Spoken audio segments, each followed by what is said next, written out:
une baisse importante de la bourse et surtout du secteur obligataire fait que les taux pour les banques, lorsqu'elles doivent, elles, emprunter sur le marché financier, sont beaucoup plus importants. Et donc, il faut récupérer ça sur les emprunteurs.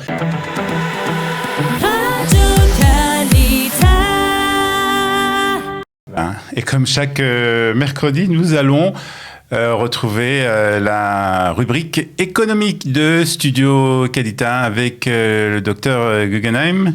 Daniel Guggenheim, bonjour. Bonjour. Boker Tov. Alors, on va faire un petit tour de l'actualité économique israélienne.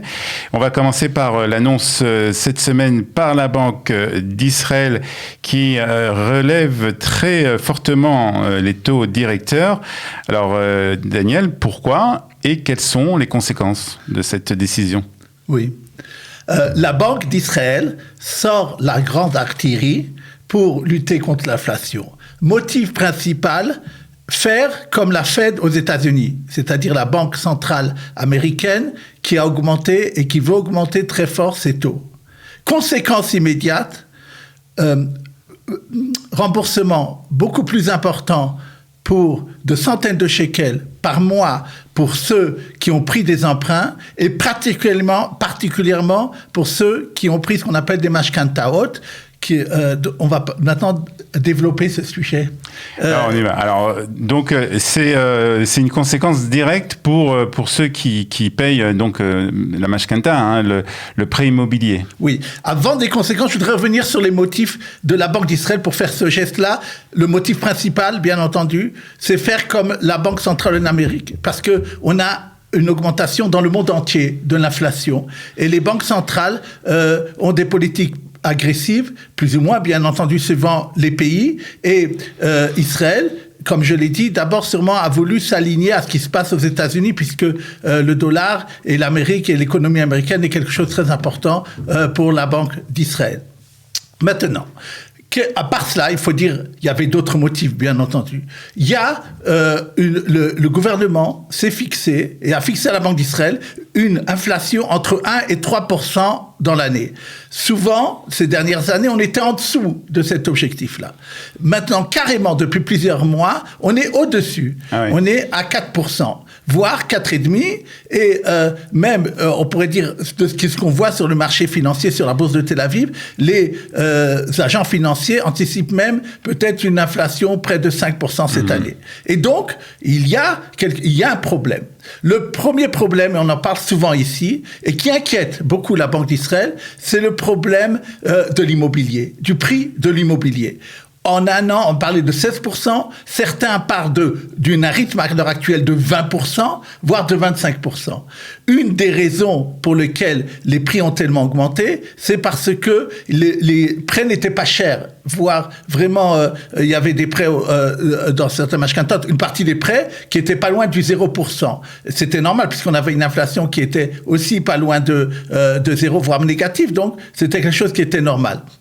Maintenant, comme on l'a dit, ça a changé. Et donc, la Banque d'Israël a dit, moi, je veux augmenter très fortement mon taux de base, qui est à la base de la plupart des emprunts des bancaires commerciaux que n'importe qui prend ou que vous avez dans la carte de crédit, mais qui est surtout, de plus en plus, une part importante des mashkantaot, des prêts hypothécaires que les gens prennent. Pour répondre à votre question concernant les conséquences, les calculs ont été faits.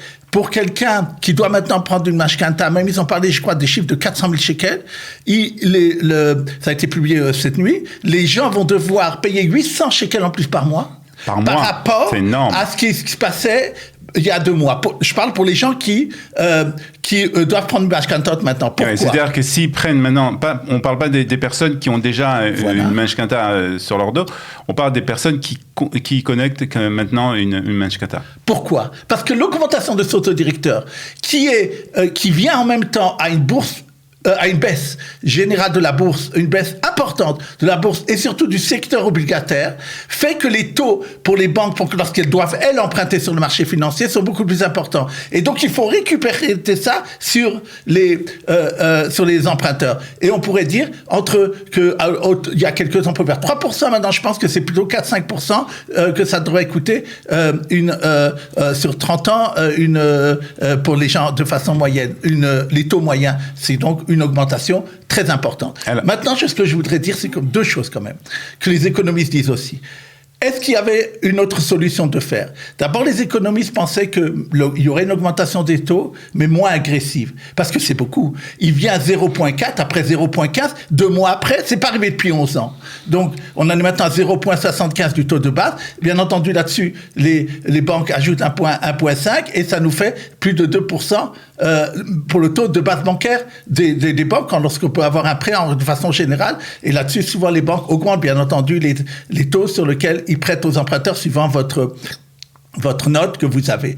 Donc, ça, c'est une chose qui est remarquée. Une autre chose qui est remarquée, surtout pour l'immobilier, il y a deux choses qu'on dit. D'abord, la réponse n'est pas seulement, on ne peut pas venir de la Banque d'Israël, la réponse doit venir du gouvernement. Il y a depuis des années pas assez d'appartements qui sont construits. Et il faut comprendre qu'une augmentation, comme je l'ai dit, du prix que les gens doivent rembourser par mois, vont faire que, souvent c'est des petits propriétaires, des gens qui ont même, louent eux-mêmes et payent leur location avec un appartement qu'ils ont acheté. Or, ils vont voir ça, donc ils vont augmenter le prix de les locations. Et il y a pas assez d'appartements locatifs, parce qu'on n'a pas construit assez. Donc, il va y avoir une tension sur les prix de la location, donc ça fera encore augmenter. Donc, il faut faire vraiment quelque chose dans ce sens pour une dernière chose que je voudrais signaler par rapport à la Banque d'Israël. Souvent, je vois que dans la presse, on parle beaucoup de choses qui, à mon avis, n'ont pas tellement d'intérêt. Une chose que j'ai vue dans le journal de Marquette, on est une revue de presse ici, qui est un journal très sérieux économique, ça vient de Haaretz. Il a publié que la Banque d'Israël a investi récemment plein d'argent en Chine, en achetant des obligations chinoises. Alors d'abord, il faut savoir qu'il l'a fait quand le yuan a baissé maintenant de 20% par rapport au dollar. Ouais. Et deuxièmement, Bloomberg vient de publier qu'il y a un problème sur ces obligations chinoises, on n'a plus assez de données et on ne sait pas si tout l'argent qui a été investi là-bas par tout le monde entier a été où il en est. Et moi, je me pose la question. Comment ça se fait que la Banque d'Israël, qui aime et qui fait beaucoup d'observations économiques sur comment les gens gèrent leur argent, ait pu gérer comme ça des dizaines de milliards de shekels? Cette question a été posée par un expert dans Desmarquers et elle reste posée. Elle reste sans réponse. Alors on va parler maintenant de quelque chose qu'on a parlé dans la revue de la presse. C'est une grève, ou en tout cas la colère des enseignants avec une menace de grève, mais les enseignants sont en colère et ils sont en colère pour plusieurs raisons. Oui, j'essaie toujours dans cette chronique d'essayer d'analyser ce qui se passe au-delà des informations qu'on a, plus ou moins j'arrive. Là, concernant les professeurs, la situation que vous avez décrite dans la revue de presse, d'une colère des enseignants et de plusieurs actions qu'ils vont mener, elle a des raisons qui sont profondes. Mais pourquoi ça vient maintenant, les gens peuvent se demander? Parce que, en ce moment, se joue la négociation des nouveaux salaires pour les enseignants. Depuis plusieurs années, pour plusieurs raisons, il n'y a pas d'accord qui a été fait entre le ministère de l'Éducation, des Finances et les syndicats d'enseignants. Et donc, il y a un problème de rattrapage et il y a une volonté de la part des syndicats et des enseignants, et c'est normal, de vouloir montrer qu'il y a des problèmes et de vouloir avoir la plus grande augmentation possible et aussi dans la qualité d'enseignement. Maintenant, il y a des faits. Il y a des faits qu'il y a, depuis plusieurs années, 35 000 personnes qui ont quitté le cuir enseignant. Les gens sont attirés par la haute technologie. Je voudrais dire qu'un salaire au début de carrière, c'est 6 500 shekels. Que même après plusieurs années, les gens disent, moi je gagne 7 500, 8 000 shekels. Et encore, je dois faire des heures en plus. Et moi, je vois que dans l'high-tech, on commence à 30 000 shekels. Il y a quelque chose qui ne marche pas. Et c'est évident. Et ils disent, même si maintenant vous augmentez à 10 000 shekels le salaire d'un enseignant, ce n'est fait qu'un petit peu rattraper ce qui a été fait, mais c'est un problème qui est latent. Et moi, je vois également ça, qu'il y a une énormément de demande d'écoles, d'avoir même dans les jardins d'enfants, d'avoir des aides et des choses comme ça. Ça manque énormément. Et on pense que ça va manquer dans les prochaines années, dans tout le grand enseignant, je dis depuis la maternelle, la crèche jusqu'au bout. Et je voudrais signaler à Sinola, parce que j'aime être pratique, que j'en vois beaucoup d'annonces ici à Emploi. Notre groupe Qualita aide aussi les Olim à trouver du travail, et on fait aussi de l'orientation, et de ça, ils demandent à toute personne qui ont des offres d'emploi d'envoyer. Donc lorsque je reçois, j'envoie des offres d'emploi à Naël, qui est ici la secrétaire administrative du Hub Emploi, et je voudrais dire que d'ailleurs, j'ai eu les chiffres, c'est assez important, et les succès qu'ils ont à ce niveau-là, et même lorsqu'ils n'arrivent pas à trouver eux-mêmes, parce qu'ils ont des critères, qu'est-ce qu'ils intéressent à placer, ils donnent à la personne, j'ai eu récemment un cas comme ça, ils conseillent le Olé pour trouver un travail dans un autre endroit qui n'est pas directement géré par leur emploi, et donc c'était pour moi important de souligner ce point. Alors, on va parler maintenant, puisque l'été approche, que l'été, c'est la période des mariages en Israël. Il y a beaucoup de personnes, Baruch Hashem, qui se marient. Et par contre, on va dire peut-être la moins bonne nouvelle de ce côté-là, même si c'est une joie très grande, bien entendu, lorsqu'on marie un enfant, c'est l'augmentation de 25% du coût d'un mariage. Vous m'avez dit en antenne que, Mazal Tov, vous allez marier bientôt votre fille, et vous avez fait le henné hier. Et donc, d'abord, c'est une bonne chose. Moi, j'en viens d'en marier 2. Je pense que c'est grâce au travail que je fais à Qualita. Et donc, j'ai terminé, moi, mes 6 enfants. Donc, ce que je vais parler ici, donc, c'est pas pour moi, c'est pour les autres, dont vous, la semaine prochaine. Exact. Comme c'est la saison, comme on appelle ça, des mariages, après l'Akba Omer, beaucoup ici de gens ont attendu l'Akba Omer pour se marier. Il y a, comme vous dites, une augmentation de 25% du prix des plats. Je parle simplement, pas de ce qui est autour du mariage, du manger du soir. Les prix qui sont cités, c'est un article dans Israël Hayom, 280 à 350 shekels par plat. Et c'est énorme pour un couple. Lorsqu'ils invitent 500 personnes, maintenant, il y en a beaucoup qui invitent que 300 personnes, mais quand même, regardez, je vous fais entre plus de 100 000 shekels, on parle de 150 000 shekels. À cause de ça, les gens sont obligés de s'endetter maintenant. 50 000 shekels. 85% se font aider par les parents. J'espère que vous aiderez vos enfants. Et 55% disent qu'ils ont dépassé le budget qu'ils pensaient mettre pour marier. Maintenant, pourquoi il y a cette augmentation de 25%? Que répondent les salles? C'est vrai qu'ils ont été durement touchés pendant toute cette période, la période du corona, c'est évident. Ils répondent qu'il y a un problème de régulation, un problème du coût de tout ce qui est du matériel. Bien entendu, on sait tous combien le manger a augmenté ces derniers temps, mais de toute façon, je voulais soulever ce problème ici. Alors, on va parler d'une autre casquette que vous avez, Daniel, puisque à part faire une chronique chaque semaine sur Qualita, sur Studio Qualita, vous êtes aussi bénévole à Qualitime, et dans le cadre justement de ce bénévolat, il vous arrive d'aider très souvent des Olim Hadashim lorsqu'ils ont des problèmes face à leur banque.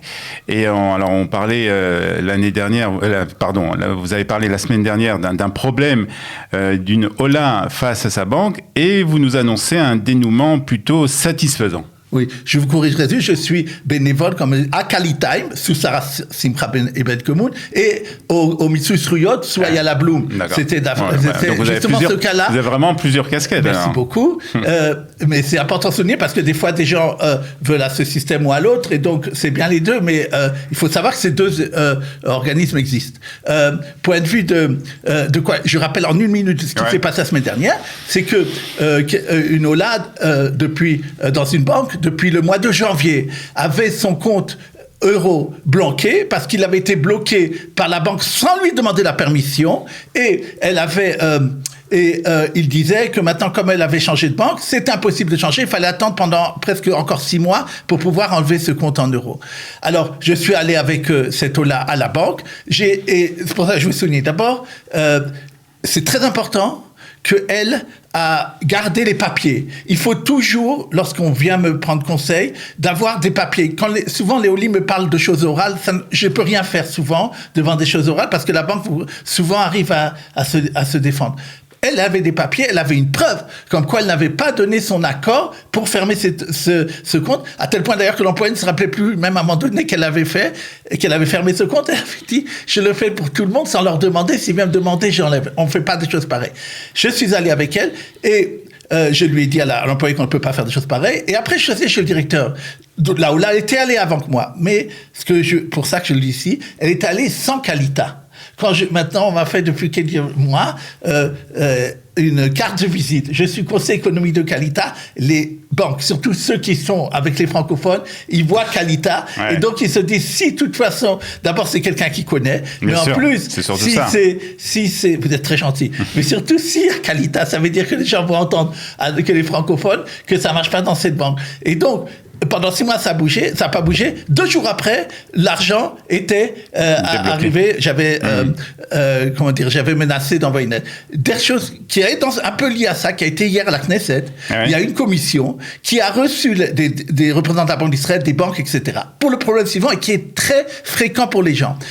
Souvent, les gens font maintenant des virements digitaux d'une banque d'un compte à l'autre, sans aller. Ça nous arrive tous les jours. Jusqu'à 50 000 shekels. Il y a des millions qui se font.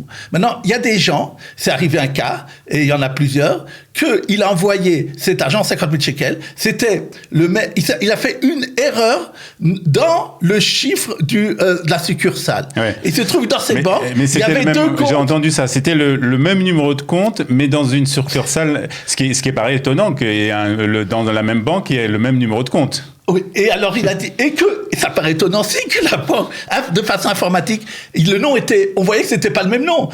Quand vous allez faire ça manuellement, surtout pour des chiffres comme ça, la banquière vérifie si bien ce nom qui lui apparaît sur l'ordinateur. Et là, pourquoi il n'y a pas une vérification qui se fait au niveau des banques à ce niveau-là? Il dit c'est pas possible. Ça veut dire quoi, c'est pas possible? Lorsqu'on donne cet outil, il faut donner aux gens une sécurité. Bien sinon, sûr. Les gens ne feront pas. Sinon, ça peut arriver à tout le monde des erreurs. Maintenant, ce qui est plus grave, c'est que la banque, dans ce cas-là, a refusé d'aider le client à récupérer son argent. Elle a dit, j'ai été chez celui à qui tu as viré l'argent, je lui ai demandé, tu peux rendre l'argent? Et il a dit, non, je n'ai pas le temps maintenant, j'ai pris une autre fois. On le comprend aussi, il est obligé d'aller en justice pour ça. 50 000 shekels plus 15 000 shekels, c'est un problème sur les banques et à vous de faire très attention. Voilà, très bien. Merci beaucoup, Daniel Guggenheim. Bonne semaine à vous et puis on se retrouve bien entendu la semaine prochaine. Merci.